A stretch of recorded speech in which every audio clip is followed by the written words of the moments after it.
Hello students, मैं विष्णु गुप्ता आपका स्वागत करता हूं आपके अपने विद्यालय श्री राम गोपाल गाड़ोदिया आदर्श विद्या मंदिर में। तो देखिए, आज हम स्टार्ट करेंगे रेडॉक्स रिएक्शन का लेक्चर नंबर 2। तो लेक्चर नंबर 2 में हम देखेंगे कि हमें ऑक्सीकरण तथा अपचयन की इलेक्ट्रॉनिक अवधारणा पढ़ेंगे। मतलब रेडॉक्स रिएक्शन को ऑक्सीकरण और अपचयन किसके द्वारा, इलेक्ट्रॉन्स के द्वारा ऑक्सीकरण और अपचयन कैसे होता है वो हम समझेंगे। इससे पहले हमने एक लेक्चर बनाया है, लेक्चर नंबर 1। उसमें मैंने बताया कि ऑक्सीकरण और अपचयन क्या होता है, इलेक्ट्रोनेगेटिविटी के आधार पे बताया है मैंने, संयोजकता के आधार पे बताया है, और हाइड्रोजन और ऑक्सीजन परमाणु के जुड़ने और हटने के आधार पे ऑक्सीकरण और अपचयन को मैंने बताया है। तो आप उस वीडियो को देख के आना ताकि ये लेक्चर आपको आसानी से समझ में आए। ठीक है, तो चले स्टार्ट करते हैं। ऑक्सीकरण तथा अपचयन की इलेक्ट्रॉनिक अवधारणा ये क्यों पढ़नी पड़ी, क्योंकि हमें रेडॉक्स रिएक्शन पढ़नी है। हमें क्या पढ़नी है बेटा, रेडॉक्स रिएक्शन। तो रेडॉक्स रिएक्शन पढ़ने के लिए हमें 2 टर्म्स पढ़नी होती है, पहला है ऑक्सीकरण, दूसरा है अपचयन। तो अब हम ऑक्सीकरण अपचयन को किसके आधार पर पढ़ रहे हैं, इलेक्ट्रॉन के आधार पर हम पढ़ने जा रहे हैं। इलेक्ट्रॉन के आधार पे ऑक्सीकरण अपचयन को कैसे पढ़ेंगे, तो देखिए सबसे पहले बात करते हैं ऑक्सीकरण की इलेक्ट्रॉनिक अवधारणा की। तो देखिए ऑक्सीकरण कैसे होगा, ऑक्सीकरण को इंग्लिश में ऑक्सीडेशन बोलते हैं। तो देखिए इसको हम कैसे समझेंगे, क्योंकि एकदम सिंपल टॉपिक है, आप ये छोटी क्लासों से भी पढ़ते हैं ऑक्सीकरण। तो देखें ये ऑक्सीकरण इलेक्ट्रॉनिक अवधारणा पर क्या है, तो मैं आपको समझा रहा हूँ, तो ध्यान से समझेंगे।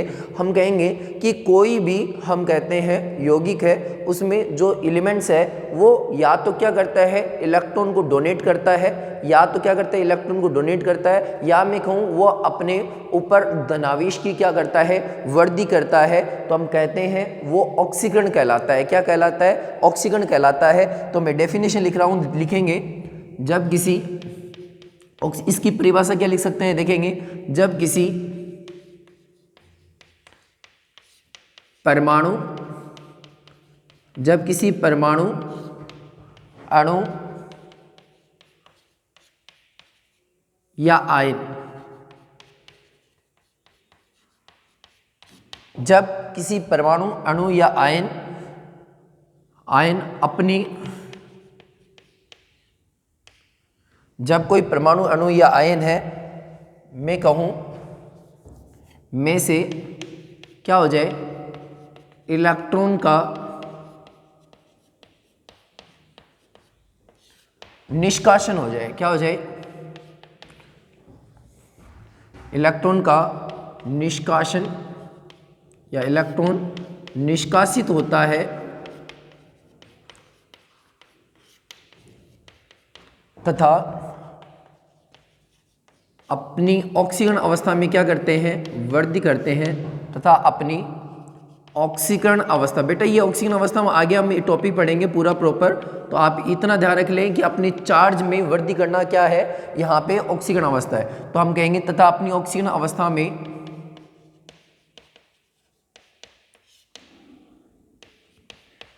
वृद्धि क्या कहलाता है, तथा अपनी ऑक्सीजन अवस्था में वृद्धि करना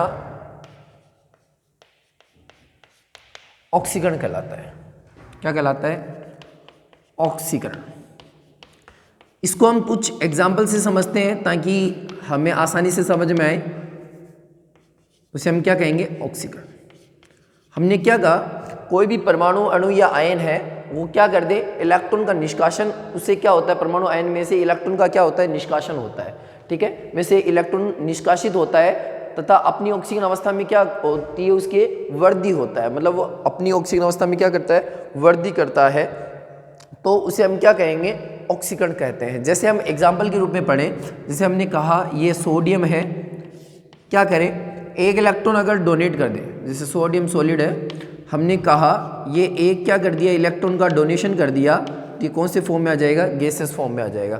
देखेंगे क्या किया मैंने, ध्यान से समझना। मैंने कहा एक सोडियम है, वो आप क्या कर दे, एक इलेक्ट्रॉन डोनेट कर दे बेटा, जिसको हम आयनन ऊर्जा के नाम से जानते हैं। किसी भी एलिमेंट से एक इलेक्ट्रॉन का निकालना हम कहते हैं, किसी परमाणु या आयन से हम कहते हैं इलेक्ट्रॉन का निकालना क्या कहलाता है, आयनन ऊर्जा। तो उसके लिए जो आवश्यक ऊर्जा होती है वो आयनन ऊर्जा, और ये वाला इलेक्ट्रॉन का क्या हो गया, सोडियम से एक निष्कासन हो गया। तो बताओ यहाँ पे कोई चार्ज नहीं था, जीरो था, यहाँ पे चार्ज कितना आ गया, +1। मतलब ये अपने धनावेश में क्या कर रहा है, वृद्धि कर रहा है। जैसे मैं एक एग्जाम्पल और लूँ, मैंने कहा जैसे मैग्नीशियम आयन है Mg+ है, हम कहते हैं अगर क्या करें Mg+2 में चेंज हो जाए, किस में चेंज हो जाए, Mg+2 में। तो बताओ इसने एक इलेक्ट्रॉन का क्या कर दिया, डोनेशन कर दिया, क्या कर दिया, डोनेशन कर दिया।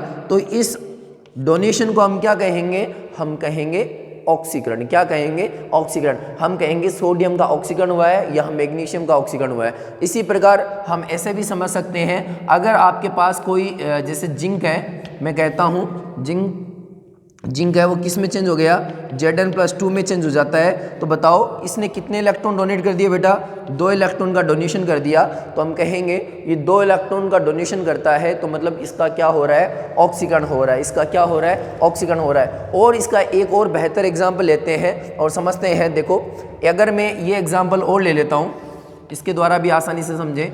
Tin+2 है, अगर हम क्या कहते हैं, ये अपनी ऑक्सीजन अवस्था में क्या कर ले, वृद्धि कर ले, +4 में चेंज हो गया। यहाँ से कितने इलेक्ट्रॉन निकाल दिए, 2। तो ये भी एक क्या कहलाएगा, ऑक्सीकरण। देखो हमने कहा ये +2 चार्ज था, अब इस पर कितना चार्ज आ गया, +4 आ गया, मतलब 2 इलेक्ट्रॉन डोनेट कर दिया। तो इलेक्ट्रॉन का डोनेशन क्या कहलाएगा, हम कहेंगे जितना इलेक्ट्रॉन का डोनेट करेगा, हम कहेंगे उसकी ऑक्सीकरण प्रवृत्ति उतनी ज़्यादा बढ़ेगी। तो हमने कहा 2 इलेक्ट्रॉन डोनेट किया, +4 में चेंज हो गया, तो मतलब ऑक्सीजन अवस्था में क्या कर ली, इसने वृद्धि कर ली। +2 से ये किस में चेंज हो गया, +4 में। तो बेटा ऑक्सीकरण की एकदम सिंपल सी परिभाषा है। हम कहते हैं जब किसी परमाणु, अणु या आयन में से इलेक्ट्रॉन का क्या होता है, इलेक्ट्रॉन निष्कासित होता है तथा अपनी ऑक्सीकरण अवस्था में क्या करता है, वृद्धि करता है, तो वो क्या कहलाता है, ऑक्सीकरण कहलाता है। उसे हम क्या कहेंगे, ऑक्सीकरण। हम कहेंगे जैसे सोडियम है, एक इलेक्ट्रॉन डोनेट करेगा तो सोडियम प्लस में चेंज हो गया, तो इसने एक इलेक्ट्रॉन डोनेट कर दिया। मैग्नीशियम है, वो एक इलेक्ट्रॉन डोनेट करता है तो मैग्नीशियम +2 में चेंज हो गया, तो ये ऑक्सीकरण कहलाता है। अब सर अपचयन किसे कहेंगे, तो देखो बेटा इसका ऑपोजिट है, वो क्या कहलाएगा, अपचयन कहलाएगा। क्या कहलाएगा, अपचयन। तो एक बार फटाफट आप स्क्रीनशॉट ले लीजिए इसका। चलो आपने स्क्रीनशॉट ले लिया होगा। अब हम बढ़ते हैं अपचयन। अपचयन क्या है इसको हम समझते हैं। तो देखें अपचयन किसे कहेंगे,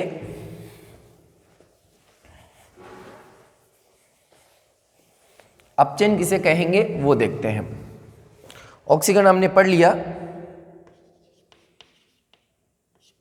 अपचयन को हम बोलते हैं रिडक्शन। अपचयन को हम बेटा क्या बोलते हैं इंग्लिश में, रिडक्शन।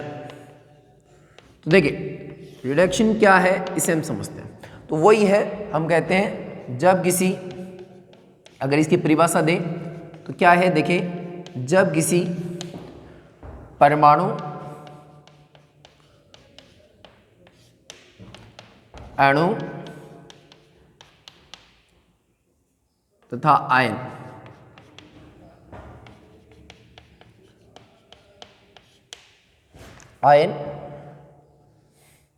इलेक्ट्रॉन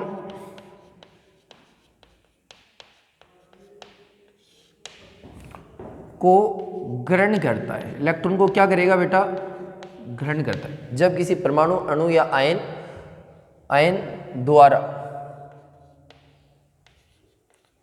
द्वारा इलेक्ट्रॉनों को ग्रहण किया जाता है तथा अपनी ऑक्सीकरण अवस्था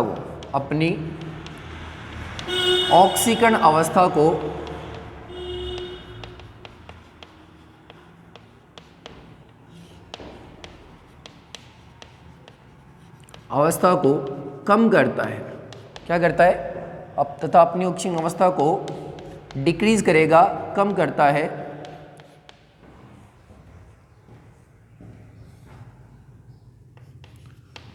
है, तो उसे अपचयन कहते हैं।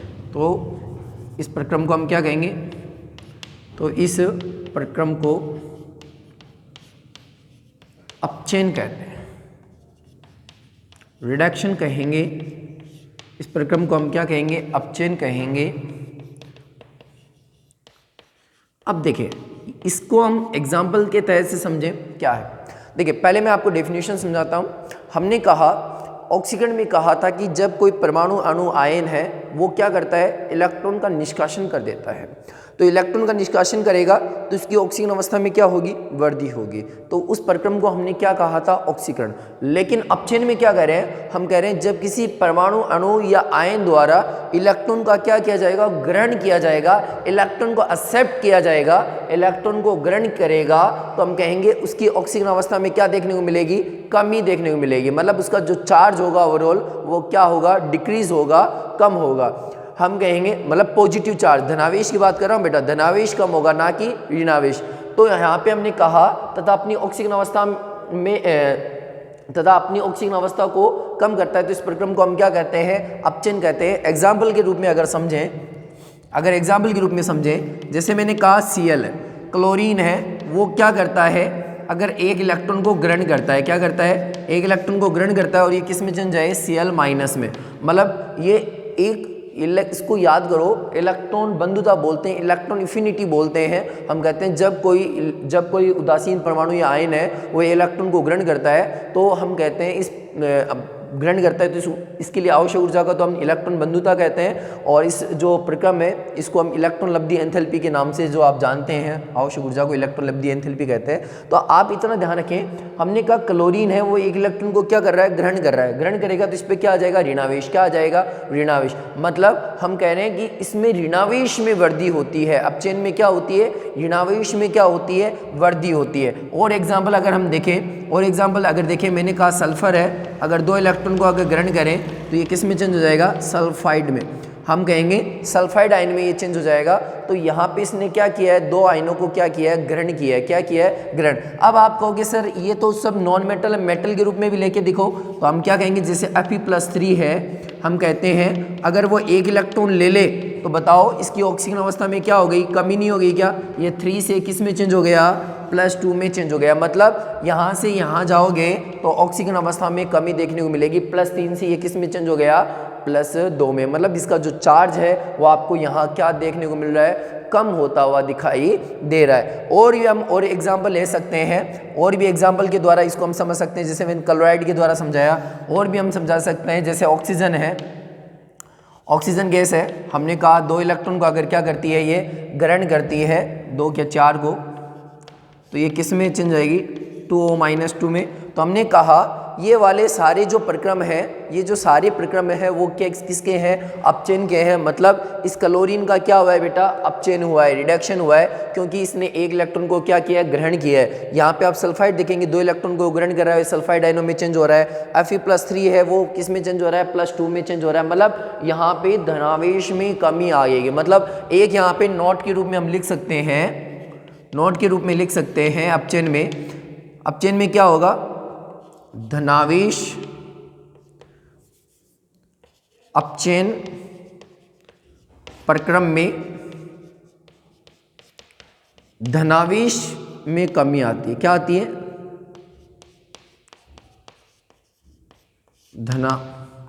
धनावेश क्या होता है, कम होता है। अर्थात मैं क्या कह सकता हूं, एक तो पॉइंट ये लिख सकता हूं और दूसरा क्या लिख सकता हूं, ऋणावेश अपचयन प्रक्रम में क्या बढ़ता है, ऋणावेश बढ़ता है। अपचयन प्रक्रम में ऋणावेश में वृद्धि होती है। किस में वृद्धि होती है बेटा, ऋणावेश में वृद्धि होगी। ऋणावेश में क्या होती है, वृद्धि होती है। अब इसकी ऋणावेश में वृद्धि होती है, इसको सर हम कैसे समझें, अगर एग्जाम्पल के द्वारा अगर हम इसे समझें तो इसको हम किस प्रकार से समझें। तो देखो, अगर मैं ऋणावेश के बारे में अगर कहूँ, जैसे मैंने ये अगर कोई एग्जाम्पल ले लेता हूँ इसके लिए कि यहाँ पे हमारे पास पहले से कोई मौजूद है सल्फाइड का, तो चलो मैंने ले लिया, क्लोराइड ले लिया, ब्रोमाइड ले लिया, और इसके अंदर और हम ले सकते हैं कोई भी, जैसे O-, ठीक है। तो यहाँ पे ये है हमारे पास, अगर ये क्या करे, एक इलेक्ट्रॉन को ग्रहण कर ले। अगर चलो मैं इसको ओवरऑल बैलेंस करके लिखूँ, 2O2- लिख देता हूँ, यही वाला है। अगर मैं क्या कहता हूँ, अगर ये दो इलेक्ट्रॉन को ग्रहण करे, अगर ये क्या करे, दो इलेक्ट्रॉन को, और ये तो नहीं करेगा बेटा, ये तो नहीं करेगा।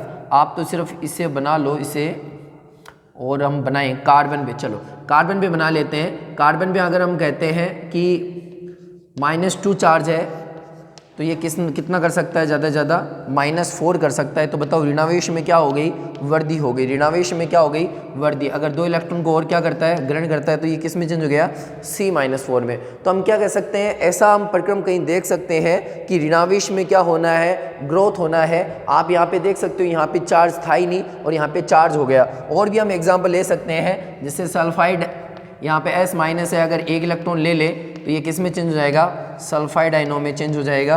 तो ये वाले आप सभी देखते हैं इस प्रक्रम में क्या हो रहा है, ऋणावेश में क्या होने लग रही है, वृद्धि होने लग रही है। तो ऋणावेश में वृद्धि होना, या मैं कहूँ ऑक्सीजन अवस्था में कमी होना, तो ये सब प्रक्रम क्या कहलाता है, अपचयन कहलाता है। ऑक्सीजन इसका ऑपोजिट है, तो आपको मैंने बता दिया ऑक्सीजन किसे कहेंगे, अपचयन किसे कहेंगे। तो एक बार फटाफट स्क्रीनशॉट ले लीजिए, इसके बाद हम देखते हैं रेडॉक्स रिएक्शन किसे कहते हैं।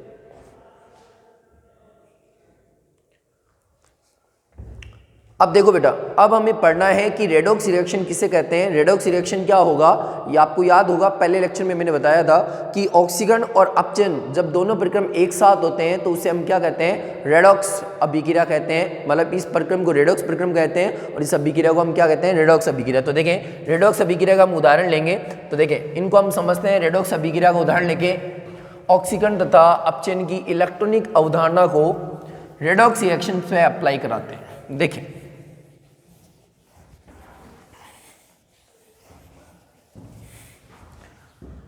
कोई एग्जाम्पल लेता हूं मैं, अगर इस एग्जाम्पल के द्वारा अगर मैं इसको समझाऊं तो देखें मेरे पास Na है और यहाँ पे क्लोरीन गैस है, ध्यान से देखना।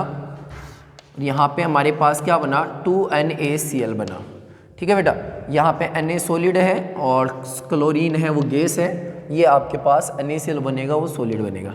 देखिए तो मैंने कहा कि ये सब चीज़ें आप यहाँ देख रहे हो, तो इनके जब एग्जाम्पल हम इसको हम समझें तो रेडॉक्स प्रक्रम को हम कैसे समझें। मैंने ये रिएक्शन दी, अब इस रिएक्शन में देखना है कि ऑक्सीकरण किसका हुआ है, अपचयन किसका हुआ है। ये सारी चीज़ें हमें नोट डाउन करनी है और देखनी है। देखें आप पहले क्या करो, जब भी ऐसे प्रोसेस आए तो इसको 2 अभिक्रियाओं में बांट सकते हैं, एक ऑक्सीकरण अर्ध अभिक्रिया और एक अपचयन अर्ध अभिक्रिया, जिसको हम हाफ रिडक्शन बोलते हैं और हाफ ऑक्सीडेशन बोलते हैं। तो देखिए पहले हम समझते हैं, ये सोडियम है, आप इसको ये देखो कि सोडियम से यहाँ पे क्या बना है, Na। तो इसको अगर मैं चेंज करके बनाऊं, देखें यहाँ पे 2Na था, यहाँ पे Cl2 था। बेटा एक बार ध्यान से देखना, यहाँ पे क्या बना है, मैं ऐसे लिख सकता हूँ इसको, और यहाँ पे 2 ही क्या बना है, Cl- बना है। देखेंगे इनको आयनों के फॉर्म में मैंने तोड़ लिया, क्योंकि एक Na पे प्लस हम कहते हैं NaCl होता है, इसको आयनों के रूप में तोड़ते हैं तो वो कैसे टूटता है, Na+ और Cl-। तो मैंने NaCl को तोड़ लिया, Na+ Cl-। अगर यहाँ पे 2 स्टोइकियोमेट्रिक लगी थी, 2 स्टोइकियोमेट्रिक गुणांक मैंने यहाँ पे रख दिया। देखेंगे बेटा क्यों रखा, क्योंकि यहाँ पे ओवरऑल बैलेंस करेंगे तो यहाँ पे भी 2 सोडियम है, यहाँ 2 क्लोरीन है, 2 सोडियम 2 क्लोरीन, ओवरऑल बैलेंस होती है। देखिए आप यहाँ देखें सोडियम हाफ रिडक्शन अभिक्रिया दिखा रहा हूँ बेटा, ध्यान से देखें।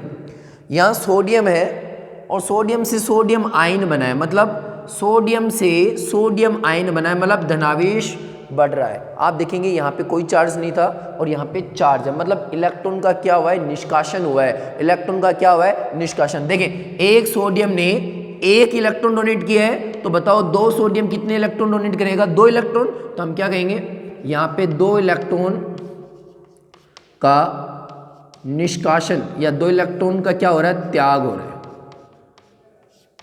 2 इलेक्ट्रॉन का क्या हो रहा है, त्याग। मतलब इस प्रक्रम में क्या हो रहा है, ऑक्सीकरण। क्या हो रहा है, ऑक्सीकरण। मतलब इस अन्य का क्या होने लग रहा है, ऑक्सीकरण। कैसे पता चला, क्योंकि अन्य पर कोई चार्ज नहीं था, कोई आवेश नहीं था, लेकिन यहाँ पे आवेश, यहाँ पे धनावेश मिला। हम कहते हैं अगर धनावेश कब बनता है, जब इलेक्ट्रॉन डोनेट करेगा। हम कहेंगे सोडियम ने 1 इलेक्ट्रॉन डोनेट किया भाई, तभी यहाँ पे +1 चार्ज है, तो हम कहेंगे 2 सोडियम पे कितना होगा, हम कहेंगे 2, यहाँ पे 2Na+ लिखा है, मतलब 2 इलेक्ट्रॉन का डोनेशन हुआ है। यहाँ पे आप देख रहे हैं बेटा, अब बात करते हैं Cl2 की, तो इसमें क्या देख रहे हैं, 2 क्लोरीन है यहाँ पे और यहाँ पे कोई चार्ज नहीं था, यहाँ पे आप देख रहे हैं एक क्लोरीन पे -1 चार्ज दिख रहा है। क्या दिख रहा है? एक क्लोरीन पर -1, तो 2 पे क्या हुआ? -2। ठीक है, तो बताओ इस क्लोरीन ने इलेक्ट्रॉन को क्या किया है? ग्रहण किया है ना। इस क्लोरीन ने इलेक्ट्रॉन का ग्रहण किया है, तभी तो 2Cl- बना है। तो मतलब ये जो 2 इलेक्ट्रॉन त्यागे थे वो 2 इलेक्ट्रॉन कौन ग्रहण कर रहा है? ये क्लोरीन। मतलब 2 इलेक्ट्रॉन का क्या हो रहा है?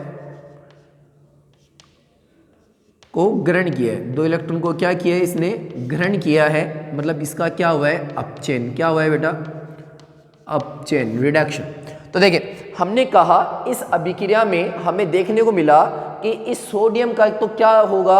ऑक्सीकरण हो रहा है, क्योंकि इस पे धनात्मक चार्ज आ रहा है। और इस क्लोरीन का है वो क्या होने लग रहा है? अपचयन होने लग रहा है, क्योंकि यहाँ पे आप देख रहे हैं इस क्लोरीन से क्लोराइड आयन बन रहा है। तो हम कहेंगे कि यहाँ इलेक्ट्रॉन को क्या किया जा रहा है? ग्रहण किया जा रहा है। अगर इलेक्ट्रॉन ग्रहण करता है तो हम कहेंगे इसका क्या हुआ? अपचयन। तो ये वाला आधी जो प्रक्रिया है वो हाफ ऑक्सीडेशन कहलाएगी, हाफ ऑक्सीडेशन रिएक्शन। और ये क्लोरीन से ये जो क्लोराइड बना है इसको हम क्या बोल सकते हैं? Half reduction. मतलब हाफ ऑक्सीडेशन और हाफ रिडक्शन दोनों आपस में मिलकर क्या बना लेती है? एक फुल रिएक्शन बना लेती है, जिसको हम किस नाम से जानते हैं? रेडॉक्स रिएक्शन के नाम से। मतलब हमें पता है रेडॉक्स अभिक्रियाओं में ऑक्सीकरण भी होता है और क्या होता है? अपचयन भी होता है। चले एक एग्जाम्पल मैंने आपको दे दिया, एक एग्जाम्पल और मैं आपके द्वारा इसको समझाता हूँ ताकि आपके एग्जाम्पल है वो क्लियर हो जाए रेडॉक्स अभिक्रिया के।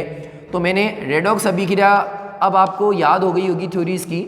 ऐसी अभिक्रिया जिसमें ऑक्सीकरण और अपचयन दोनों साथ साथ होते हैं, उन अभिक्रियाओं को हम क्या कहते हैं? रेडॉक्स अभिक्रिया। चले एक एग्जांपल और लेके मैं समझाता हूं इसको। देखिए यहाँ पे Na और यहाँ पे सल्फाइड।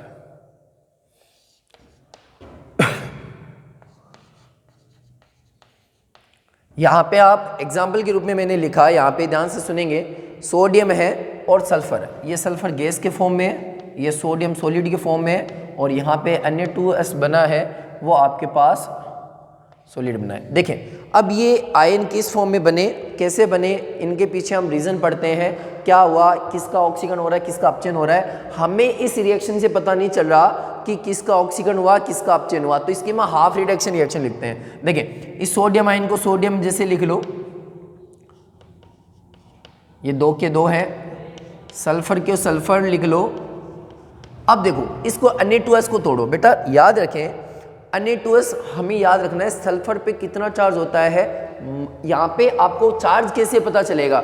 देखो ये जो सल्फर है इस पर चार्ज होगा इसके विपरीत आयन पे। यहाँ पे सल्फर है तो सल्फर पे जो चार्ज होगा वो देखो ये होगा, और सोडियम पे चार्ज क्या होगा? जो सल्फर पे होगा। देखिए सल्फर की संख्या कितनी है? यहाँ पे 1 है, मतलब सोडियम पे चार्ज कितना है? 1। सल्फर पे कितना चार्ज है? तो हम कहेंगे इसका जो संख्या होगी सोडियम की वो इस पर क्या होगा? चार्ज होगा। तो देखें हम बनाते हैं तो हमें कैसे पता चला? एक सोडियम पे यहाँ पे कोई संख्या नहीं है, मतलब 1 है, तो मतलब इस पे चार्ज कितना होगा? 1 होगा। और संख्या कितनी है इसकी? 2। चलो 2 बना दिया। सल्फर है, इस पर क्या चार्ज होगा? यहाँ पे 2 है, इस पे क्या होगा? -2। अब कैसे? अब आप सोचेंगे सर इस पे धनावेश क्यों आया? ऋणावेश भी तो आ सकता था। बेटा ध्यान रखना, जब भी कोई आयनिक यौगिक बनता है तो उसमें सबसे पहले धनायन लिखा जाता है, उसके बाद में क्या लिखा जाता है? ऋणायन लिखा जाता है। ठीक है ना? तो पहले धनायन होगा, फिर क्या होगा? ऋणायन होगा। अब देख लें यहाँ पे सोडियम है, सोडियम किस में चेंज हो रहा है? सोडियम आयन में। मतलब यहाँ इलेक्ट्रॉन का क्या हो रहा है? ग्रहण हो रहा है। इलेक्ट्रॉन ग्रहण किए जा रहे हैं, इलेक्ट्रॉन त्यागे जा रहे हैं। यहाँ सोडियम से किस में चेंज हो रहा है? ये सोडियम आयन में। तो हम क्या कहेंगे? इलेक्ट्रॉन एक्सेप्ट किए जा रहे हैं, इलेक्ट्रॉन एक्सेप्ट क्या? त्यागे जा रहे हैं। इलेक्ट्रॉन का त्याग हो रहा है, या मैं इसको निष्कासन बोल सकता हूँ। निष्कासित हो रहे हैं। कितने हो रहे हैं बेटा? एक सोडियम से 1 इलेक्ट्रॉन निष्कासित हो रहा है, तो 2 से कितने होंगे? 2। तो हम कहेंगे 2 इलेक्ट्रॉन का निष्कासन हो रहा है यहाँ पे। जबकि सल्फर पे देखेंगे बेटा, यहाँ पे साफ दिख रहा है एक सल्फर पे -2 चार्ज है, तो मतलब एक सल्फर ने कितने इलेक्ट्रॉन ग्रहण किए हैं? 2। तो हम कहेंगे 2 इलेक्ट्रॉन को ग्रहण, 2 इलेक्ट्रॉन क्या हो रहे हैं? ग्रहण हो रहे हैं। मतलब यहाँ इलेक्ट्रॉन को एक्सेप्ट किए जा रहे हैं, मतलब यहाँ पे क्या हुआ है? अपचयन। और यहाँ पे क्या हुआ है बेटा? ऑक्सीकरण। यहाँ पे क्या हुआ है? ऑक्सीकरण। क्योंकि हम कहते हैं इलेक्ट्रॉन त्यागते हैं उसका हमेशा क्या होता है? ऑक्सीकरण। तो हम कहेंगे इसका ऑक्सीकरण होगा सोडियम का और सल्फर का क्या होगा, अपचयन होगा। तो बेटा किसी भी रिएक्शन को हम कैसे समझेंगे वो मैंने आपको बताया कि रेडॉक्स रिएक्शंस आती है उसमें ऑक्सीकरण वाला पार्ट भी होता है और अपचयन भी होता है। मतलब हम कहेंगे एक यौगिक है उसका ऑक्सीकरण होगा और एक का क्या होगा, अपचयन होगा। तो आप देख सकते हैं यहाँ सोडियम का क्या हुआ, ऑक्सीकरण हुआ और सल्फर का क्या हुआ, अपचयन हुआ। तो हमें इसकी हाफ रिडक्शन सेल से हाफ रिडक्शन अभिक्रिया से पता चला कि सोडियम का क्या हुआ है, ऑक्सीडेशन, सल्फर का क्या हुआ है, अपचयन। तो मैंने इस लेक्चर के अंदर आपको ये बताया कि हमें इलेक्ट्रॉन के आधार पे हम ऑक्सीकरण अपचयन कैसे पढ़ते हैं और रेडॉक्स अभिक्रिया क्या होती है। तो ये सारी चीज़ें मैंने आपके सामने यहाँ रख दी है। आगे हम जो अपना वीडियो आएगा लेक्चर नंबर 3 में उसमें हम देखेंगे ऑक्सीकारक क्या होते हैं, अपचायक क्या होते हैं, उन्हें हम पढ़ेंगे और जो सॉल्यूशंस होते हैं उनके कलर है वो कैसे चेंज होते हैं वो हम सारी चीज़ें वहाँ पढ़ेंगे। उसके बाद ऑक्सीकरणांक आएंगे तो ऐसी सारी डिटेल्स हम पढ़ेंगे और चैप्टर को हम कंप्लीट करते जाएंगे। ठीक है बेटा, यहाँ तक कोई दिक्कत नहीं होगी आपको, हो तो आप कमेंट बॉक्स में कमेंट करके बताना कि सर यहाँ हमें प्रॉब्लम हो रही है। ठीक है भाई, थैंक यू सो मच।